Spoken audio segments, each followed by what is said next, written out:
I'd like to teach you a little bit talk about T-Bone Walker. T-Bone Walker, legendary guitarist. A lot of really great blues, the 40s, 50s, and inspired the great B.B. King. B.B. often mentioned him. And you really should check him out and watch him play. He plays this big jazz guitar, and he has his strap on, and he plays it like this. And he does some really cool things, really neat style while he's dancing around and grooving.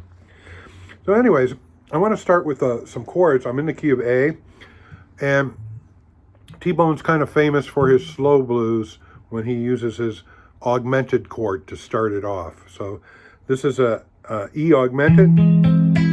I've got actually an E, a major 7, a minor 3rd, and a perfect 5th.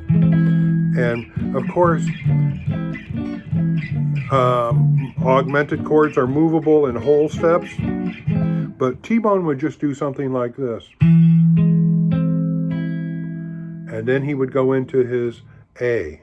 Now in this case, I'm using an A9 no root formation, or this could be a C7, C sharp diminished 7 has another name for this, but we're going to call it A9 without a root.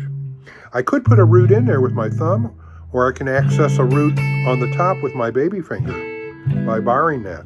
But just these notes, I've got the major 3rd, the dominant 7 with my 3rd finger, my 2nd finger playing the 9, and my baby finger playing the perfect 5th. It's a great chord. So once we do the opening chord, augmented, 1, 2, 3. Harmonic movement into the big 9. This is my big D9 with my thumb barring the 5th and root, 1st finger on a 3rd, my 9, and then I'm back to A9, no root, A9, no root.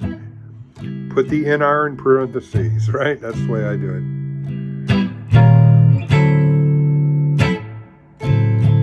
And then I might use the D7 with the 5 in the bass.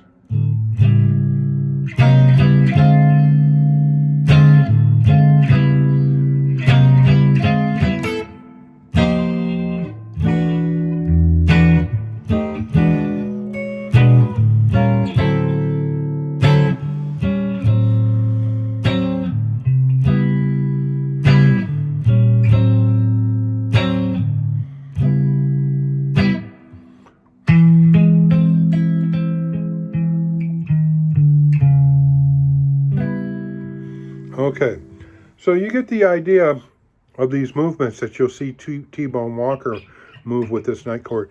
And you could also move it up to D and use it on E. You can be really inventive with the 9 chord no root.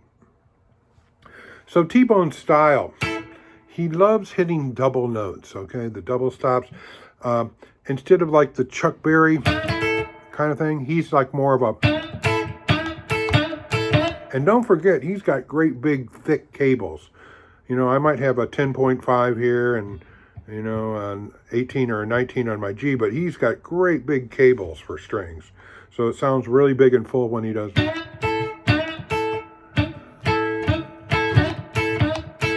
He's bending, you know, or sliding, and he loves the double note.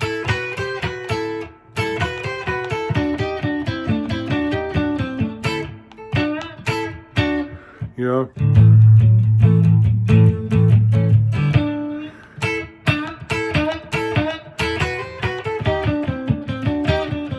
so you hear Chuck Berry in that too. So you know,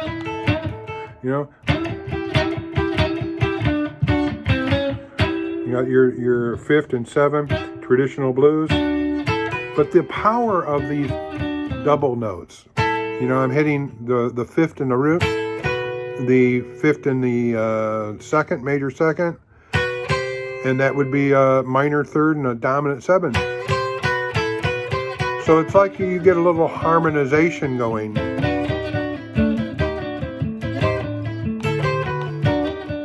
And you get these different motions.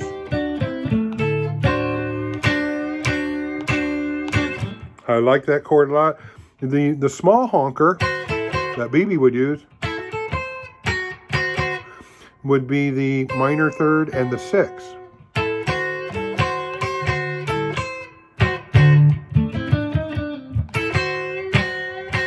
I like adding the first finger in and pulling that fourth up here. So that's a perfect fourth, major sixth, and a minor third.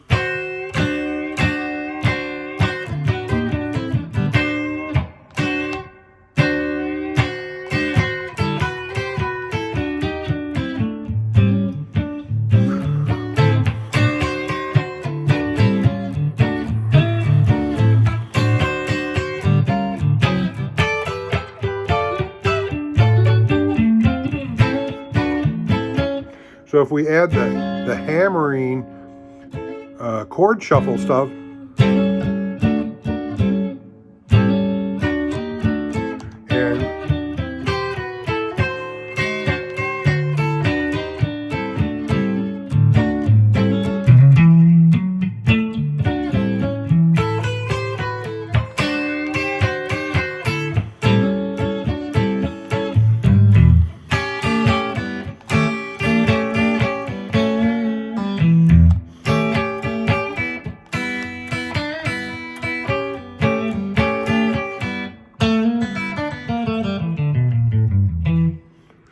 so there's just a lot you can do with that double note slide around effect.